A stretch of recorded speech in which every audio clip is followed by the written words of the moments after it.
y nuevamente en la panadería para una serie apasionante. Vamos a reflexionar sobre el primer libro de Samuel. Es importante destacar desde el vamos algunos aspectos de manera panorámica e introductoria. Número 1. Primera y segunda de Samuel originalmente estaban en un mismo rollo, pero debido a su extensión se dividió en dos partes. Entonces, en realidad, tenemos una historia en dos tomos.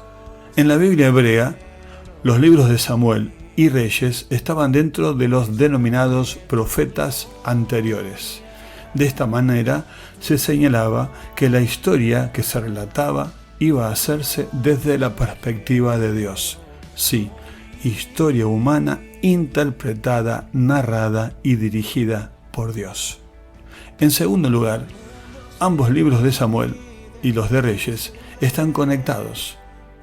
Entre los cuatro tenemos un recorrido histórico del pueblo de Israel, desde el fin de los jueces hasta el fin de la monarquía. Tercero, tomado en conjunto ambos libros de Samuel, podemos decir que la historia narrada data aproximadamente entre la primera parte del siglo XI y la primera parte del siglo X. Comienza con el nacimiento de Samuel y concluye con los últimos tiempos de la vida de David. La historia de ambos libros cubre un periodo de unos 100 años. En cuarto lugar, especialmente enfocado ya en Primera de Samuel, que será nuestro libro para considerar, podemos decir que es un libro de transiciones. La transición entre el gobierno de los jueces, con su oscuridad e inestabilidad, al gobierno estable de la monarquía, especialmente bajo David. La transición de un lugar secundario, como Silo, para reunirse, a un centro nacional de adoración como Jerusalén. Y la transición del arca, con su movilidad inicial, hasta su establecimiento en un lugar para luego seguir con el templo. Destaquemos ahora algo del contexto histórico de la narración, que es muy importante para comprenderla. Durante este periodo, no conocemos la existencia de superpotencias o poderes que tengan interés en la zona o sean de amenaza para el pueblo de Israel.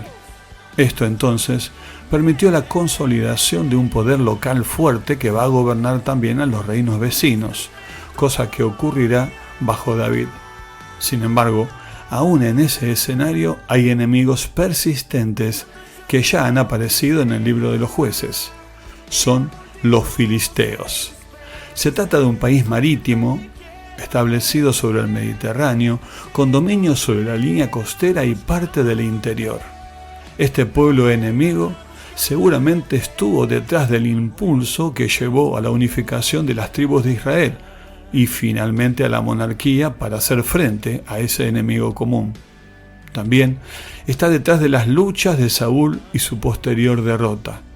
El conflicto seguirá bajo el gobierno de David, quien finalmente vencerá a los filisteos en 2 de Samuel capítulo 8.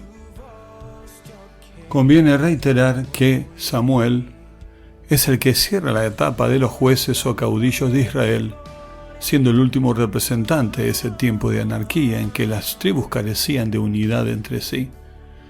Samuel ejerció su rol de juez, legislador, líder, a lo largo de toda su vida. Mirá 1 Samuel 7:15. Sin embargo, junto con el final de esa época, Samuel inicia otra, la serie de grandes profetas de Israel que marcaron la historia de la nación y la impronta para el ministerio profético desde entonces. En el caso de Samuel, es por el ungimiento o consagración de sus dos primeros reyes, Saúl y David. Esto abre el camino a la institución de la monarquía y a la dinastía davídica. Finalmente, como veremos en nuestras consideraciones, la vida de estas tres personas principales, Samuel, Saúl y David, se entrelazan con la de otros de menor atención, pero también destacables. Así, el libro se puede estructurar en tres partes. La primera, con centro en Samuel. La segunda, centrada en Saúl. Y la tercera, en David. ¿Qué te parece si nos preparamos para esta historia apasionante? y te invito para ello a leer el libro completo durante las próximas semanas.